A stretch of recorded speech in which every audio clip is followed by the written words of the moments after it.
dokie. Don't use smoky. It's a bad rhyme. Anyway, this is the Ball watch. So official standard for railroad grade watches.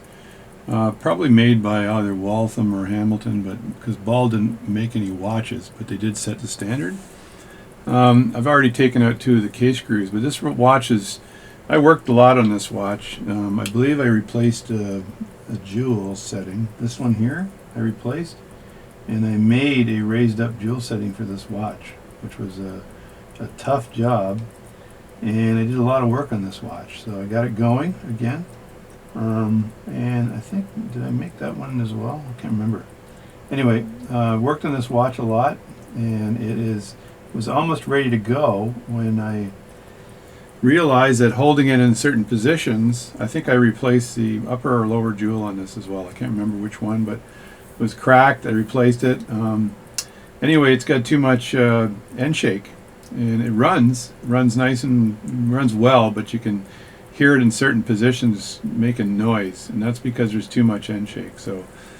So I've got to remove the jewel, likely the upper jewel here, and trim that thing down a bit so that it rides a little lower within the setting, and that should remove the Endshake.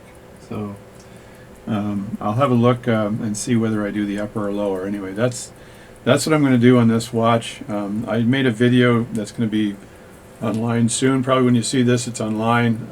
So this is for Bory, and finally got to it. So Christmas vacation is coming in a week. But I had to figure out what the technique would be, the best technique actually to get rid of that Endshake without compromising anything and making it the easiest and best. So I figured out the technique. It worked really well, so I'm going to just disassemble this watch and put it back together after I fix the Endshake problem. Alright, this is a little message to Bory out there. So I did it. I'm going to send you a bunch of photos, but I managed to trim that lower jewel to dump it lower in the movement. I dumped it a little too low, but I shimmed the bounce just a tiny bit with watch paper, which is a normal practice for watchmaking. I just had to shim it with one little tiny fold, and now it's working really, really well. So I'm going to put it on the machine and let's just see what it's doing.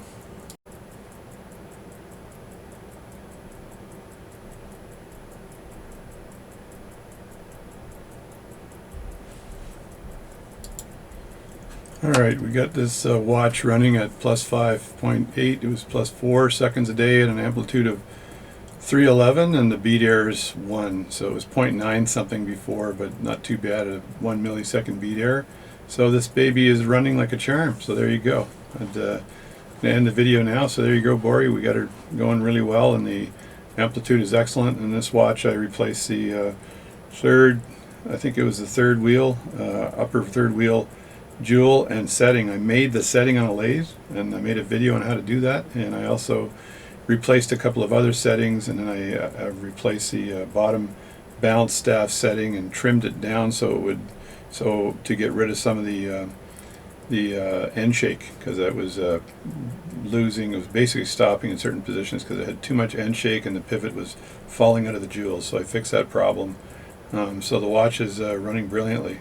I shimmed the balance up with a single leaf of watch paper, just a bit, to ever so finely tune that Endshake for this watch. So now it's running like a charm. So thanks a lot for watching this video. I'm just going to post this as an update to Bory, and the rest of you guys can see it as well.